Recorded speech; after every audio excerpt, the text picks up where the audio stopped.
Assalamualaikum warahmatullahi wabarakatuh.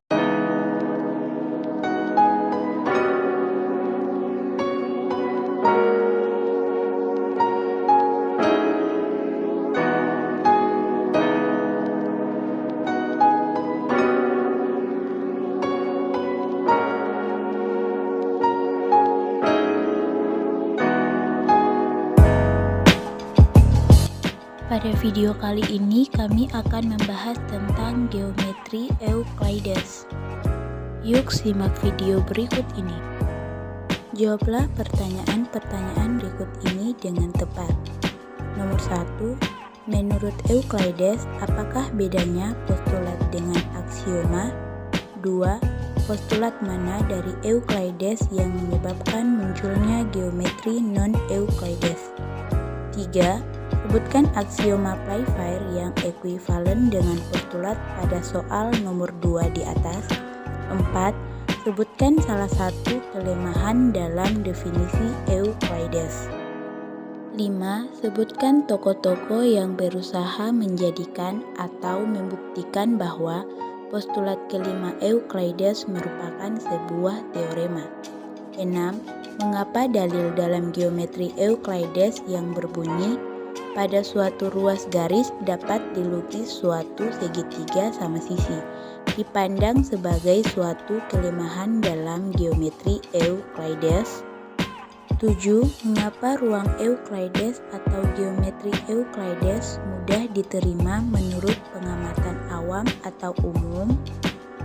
Berikut adalah jawaban dari kami. Baik, di sini saya akan menjawab pertanyaan nomor 1. Dengan pertanyaan, menurut Euclides, apakah bedanya postulat dengan aksioma?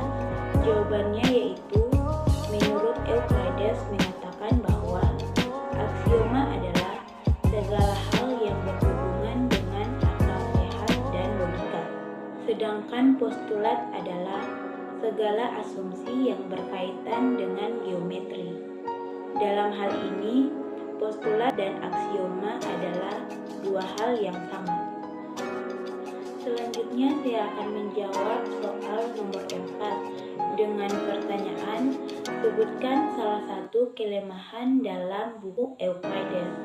Jawabannya yaitu definisi yang dikemukakan Euclides dalam bukunya yang pertama. Definisi 1, titik adalah sesuatu yang tidak mempunyai bagian.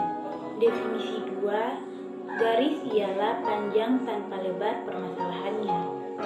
Apakah tidak perlu untuk mendefinisikan tentang bagian dan juga tentang lebar? Para ahli berpendapat, tampaknya harus ada pengertian-pengertian pangkal. Baiklah, saya akan menjawab pertanyaan dari nomor 2 dengan pertanyaan, postulat mana dari Euclides yang menyebabkan munculnya geometri non-Euclides? Adapun postulat dari Euclides yang menyebabkan munculnya geometri non-Euclides yaitu postulat kelima Euclid yang berbunyi, jika satu garis lurus memotong dua garis lurus dan membuat sudut-sudut dalam sepihak kurang dari dua sudut siku-siku, maka kedua garis itu jika diperpanjang tidak terbatas dan kemudian akan bertemu di pihak tempat kedua sudut siku-siku. Postulat kelima Euclid ini sulit untuk diuji dengan percobaan apakah dua garis dapat berpotongan, karena bila menggambar garis hanya terbatas dan memperpanjang garis tersebut juga terbatas. Selanjutnya saya akan menjawab pertanyaan dari nomor 5 dengan pertanyaan, sebutkan tokoh-tokoh yang berusaha menjadikan atau membuktikan bahwa postulat kelima Euclides merupakan sebuah teorema. Ada beberapa matematikawan yang mengkaji postulat kelima Euclid. Yang pertama yaitu Posidonius. Posidonius merumuskan ulang postulat kelima Euclid dalam bentuk teorema dan berusaha membuktikannya dengan pernyataan dua garis yang sejajar berjarak sama. Kedua yaitu Claudius Ptolemy.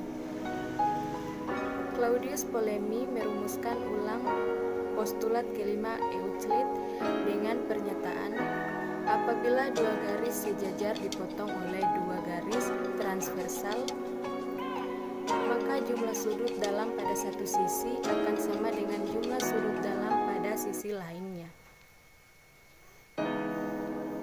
Ketiga yaitu Proclus. Proclus menulis sebuah buku yang berjudul Komentari yang menyatakan bahwa postulat kelima Euclid dapat dibuktikan dari postulat-postulat sebelumnya. Proclus sampai pada suatu bukti yang diinginkan, tetapi kemudian diketahui bahwa terjadi kesalahan dalam proses pembuktiannya. Berikut saya akan menjelaskan soal nomor 3 dengan pertanyaan sebutkan aksiomal plasvar yang ekuivalennya postual pada soal nomor 2 di atas.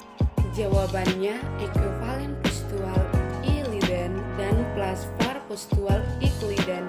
Jika dua garis dipotong oleh garis transversal sedemikian hingga jumlah dua sudut interiornya atau sudut dalam pada satu sisi transversal tersebut,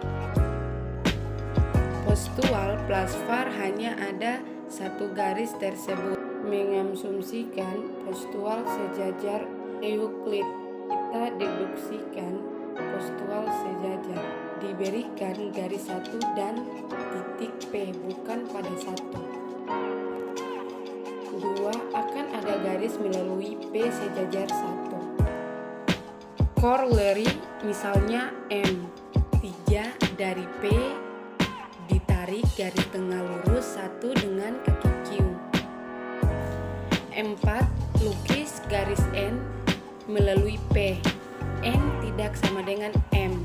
5. Jika 1 adalah siku-siku, maka N berimpit dengan M, berlawanan dengan asumsi maka 1 sama dengan lancip. Jadi 1 tambah Q kurang dari 180 derajat. Baik, pada kesempatan ini saya akan menjawab pertanyaan pada nomor 6. Pertanyaannya itu, mengapa dalil dalam geometri Euclides yang berbunyi pada suatu ruas garis dapat dilukis suatu segitiga sisi dipandang sebagai suatu kelemahan dalam geometri Euclides? Jawabannya karena kelemahan dalil ini adalah Euclides menganggap begitu saja bahwa kedua lingkaran itu berpotongan tanpa menggunakan atau meletakkan pada suatu postulat.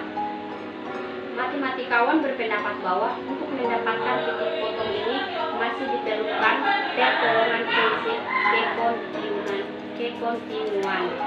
Saya akan menjawab pertanyaan nomor 7. Pertanyaannya adalah, mengapa ruang Euclides atau geometri Euclides mudah diterima menurut pengamatan awam atau umum? Jawabannya karena geometri Euclides lebih konkret daripada kebanyakan sistem aksiomatik modern seperti teori set, di mana sering menegaskan keberadaan objek yang tidak dapat dibangun dalam teori. Sebagai contoh, satu garis lurus Euclid tidak mempunyai lebar, tetapi apa-apa garis yang benar akan menjadi lebar. Karena lebih konkret, maka geometri Euclides